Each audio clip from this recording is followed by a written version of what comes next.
I respect you and make a good choice. I'll try my best. One day, I have to give back even a small part of what you have given me. Dear parents, thank you for your endless love, your sacrifice, your patience. Everything I'm here is because of you. Everything I'll be tomorrow is also because of you. Let me end with this. A parent's love is the largest gift.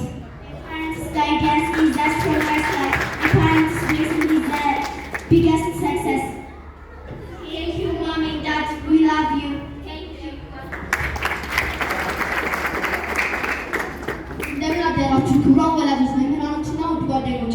ዛሬ በልቤ የተሞላ ምስጋና ይዤ ቆሜያለሁ። ከተወለድኩበት ቀን ጀምሮ እስከ ዛሬ ድረስ ለእኔ ሁሉንም ነገር ያደረጋችሁ በጣም አስፈላጊ ሰዎች ወላጆቼ አመሰግናለሁ።